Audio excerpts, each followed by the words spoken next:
Já estamos aqui com o Ricardo Meira, nosso colunista. Ricardo, boa tarde, bem-vindo. Boa tarde, Adriane, tudo bem? Tudo bem, tudo certo. A gente fala hoje então sobre o barato que sai caro, porque tanta gente ainda faz reformas em casa, na empresa, onde quer que seja, sem a ajuda de um arquiteto ou de um engenheiro. E aí, por quê? Porque todo brasileiro acha que é técnico de futebol, médico e arquiteto. E aí É. eles pensam, não, só uma paredinha, só uma coisinha aqui, e esse só uma coisinha acaba gerando problemas muito sérios. É. Bom, você imagino que já deva ter presenciado ou ouvido dizer de alguns casos de reformas que não deram tão certo assim pela falta de um especialista ali, né? Muito. Eu sempre trago aqui aquele dado, né, de uma pesquisa do Conselho de Arquitetura de 2022, que mostra que de cada 100 obras de reforma ou construção no Brasil, apenas 18 têm arquitetos ou engenheiros. As outras 82 entrega para Jesus, né? E aí, claro que muitas delas as pessoas não contratam porque não têm condições financeiras, Sim, evidentemente, né? Sempre comento que o nosso país, ele é muito rico, mas é muito desigual. Mas perfeito. existe uma parcela significativa de pessoas que têm recursos, têm necessidade, mas optam por não contratar arquitetos ou engenheiros, achando que estão fazendo uma economia. Perfeito. Bom, Ricardo, então vamos lá. Quais que são, as razões mais comuns para que as pessoas que podem deixem de contratar esses profissionais? A principal, Ariane, é o desconhecimento. Por quê? Como se trata de uma obra, de uma reforma, muitas vezes há a ilusão do conhecimento, o que é pior do que o desconhecimento. É, As pessoas acham que entendem ou confiam na informação de alguém que muitas vezes não é tão qualificado. E aí não estou fazendo um demérito aí com relação a pedreiros, mestres de obras, que são profissionais essenciais, sim, mas há um limite ali de conhecimento, inclusive em relação ao arquiteto. Tem coisa que o pedreiro sabe fazer e eu não sei, né? E perfeito. vice-versa. E aí a pessoa, ou por desconhecimento ou por ilusão de conhecimento, simplificam a questão e acabam optando por contratar direto um profissional que vai executar, um pedreiro ou um mestre. Às vezes pode até ser feito algo assim, mas em situações muito pontuais, muito simples. Não é qualquer serviço de reforma que você vai depender ou precisar de um arquiteto ou de engenheiro, mas há algumas em que você precisa necessariamente, por questões até de risco, né, de segurança. As pessoas acham que não precisam e aí acabam não contratando. Outra questão é acharem que são profissionais caros, Pois é, isso é uma né? realidade ou é um mito, hein? É os dois. Porque, assim, caro, eu costumo dizer nas minhas aulas que caro não está ligado diretamente a preço, mas a percepção de valor. Caro não é aquilo que custa muito dinheiro. Caro é aquilo que custa mais do que eu acho que vale. Tá. Então, se eu for contratar um profissional que cobra um preço alto, mas esse preço ele é abaixo do valor que ele entrega, então isso não é caro, isso é barato. Mas é uma questão até do próprio ser humano. Como eu tenho desembolso ali, ou a percepção de gasto, isso dói, né? Gasto em economia é chamado de sacrifício financeiro. Sacrifício não é bom, né? É. Então a gente sente aquele probleminha ali, aquela dorzinha do gasto inicial, sem enxergar com clareza o benefício que aquilo gera. Isso é muito relacionado ao desconhecimento sobre aquilo que o profissional efetivamente faz. Ninguém dá valor a que eu não conhece, né? Então, Perfeito. quando eu tenho um profissional que tem um preço alto, mas eu não sei exatamente para que ele serve, eu vou tentar minimizar o meu risco de gastar dinheiro à toa. Então a tendência é pagar muito pouco ou muitas vezes não contratar. Bom, e quais que são então essas consequências de você não ter em uma obra, em uma reforma, um profissional habilitado, né? Quais que são os principais problemas que podem aparecer quando a gente pensa em um procedimento como esse sem um acompanhamento especializado, técnico? Eu vou citar um exemplo bem concreto e baseado em norma, né? Existe uma norma do Brasil, da ABNT, chamada Norma de Reformas, né? A NBR 16280.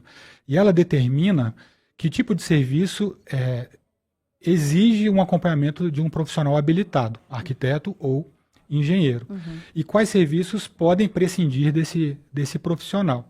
O fato de alguém, né, um morador, um condômino, ou até um síndico, autorizar uma reforma, uma obra no seu condomínio, sem esse profissional habilitado, além dos aspectos relacionados a problema de economia, gasto excessivo, desperdício de material, comprometimento de segurança da obra, há algumas intervenções que podem impactar o próprio edifício, instalações, a própria estrutura. Há uma questão relacionada ao exercício ilegal da profissão.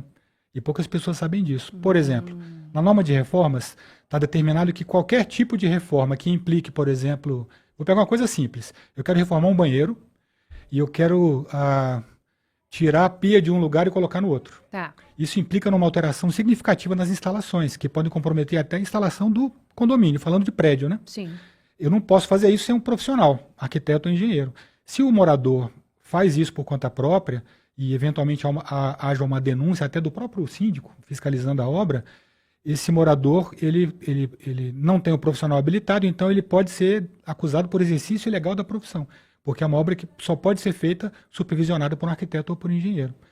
Outra questão que os moradores pouco se tocam é que qualquer alteração nas características, por exemplo, do piso, características, tamanho dimensionamento de ambiente, tamanho de janela, tudo isso, se eventualmente for alterado a partir de uma reforma, tem que ser feito baseado no estudo ou num projeto, porque pode comprometer as características originais do edifício e as garantias eventualmente dadas pela construtora.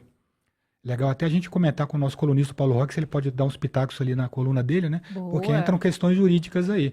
Então alguém recebeu um apartamento da construtora. Pela norma de desempenho, né, que existe no Brasil, existe uma coisa no piso chamado coeficiente de atrito. Então o que isso quer dizer? Pisos em áreas molháveis, tipo cozinha, ela tem que ter um coeficiente de atrito mínimo de 0,4. Isso está na caixinha do porcelanato da cerâmica ali. Áreas molhadas, como banheiro, como varanda, tem que ter um coeficiente de atrito mínimo de 0,7. Se ele faz uma reforma, contrata um profissional, que não é arquiteto nem engenheiro, e ele faz uma alteração dessas características, ele eventualmente pode até perder a garantia desse seu imóvel. Caramba! Então tem implicações financeiras, de segurança, construtivas, que acabam encarecendo essa economia, entre aspas. Perfeito. Bom, e se a gente for para o outro lado, né? Quais são os benefícios? Você já falou aí das consequências e dos eventuais prejuízos, mas quais são os benefícios que a gente poderia citar de você contratar um profissional que planeja detalhadamente, te explica e conhece o que vai acontecer aí naquela obra? Bom, o arquiteto, o engenheiro, ele é pago, dentre outras coisas, para se preocupar no lugar do cliente. Então, um bom profissional de arquitetura e engenharia faz parte do escopo dele identificar eventuais problemas, resolvê-los e levar para o cliente apenas a solução. O planejamento, a escolha adequada das soluções arquitetônicas, de materiais, cronograma, uso consciente de recursos. Então, um bom profissional ele deve gerar economia e não gastos excessivos. Eu sempre disse para os meus clientes que todo bom profissional ele se paga. Então, parte do meu trabalho como arquiteto é fazer o meu cliente poupar dinheiro e não gastar dinheiro a mais. Infelizmente, como em todas as áreas, há profissionais e profissionais, seja por desconhecimento, por negligência, por imperícia, pode acontecer de um profissional não entregar, né, um trabalho com a qualidade devida ou muitas vezes descumprindo até um próprio contrato que foi feito. Para isso que existe o Conselho de Arquitetura, por exemplo, né?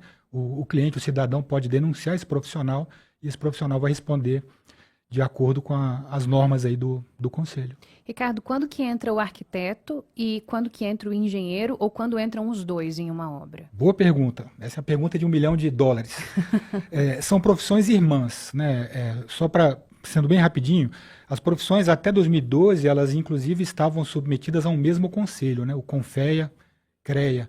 Esse A era de arquitetura e agronomia.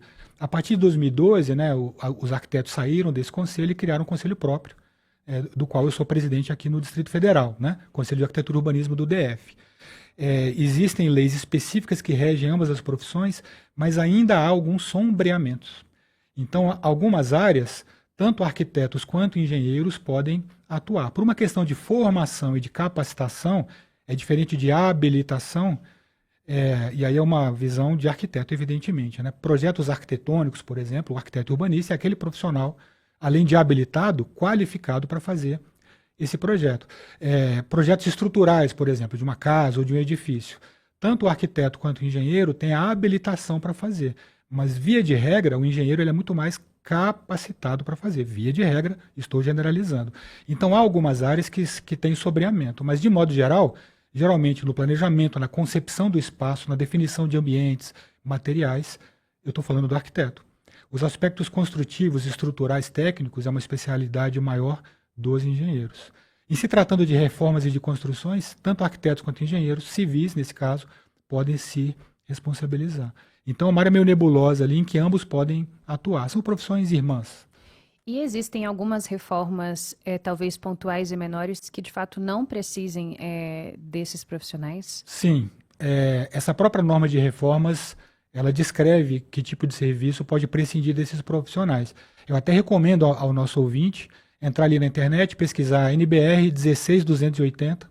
Os síndicos que estão nos ouvindo também, é muito importante que eles tenham conhecimento dessa norma, porque todas as atividades ali de reforma que não impliquem em alteração das características do material ou alteração nas estruturas e nas instalações originais podem eventualmente prescindir de um acompanhamento técnico, o que não quer dizer que possa ser feito sempre sem, porque aí tem os comprometimentos, embora não normativos, relacionados a custo, a estética, a melhor escolha, enfim.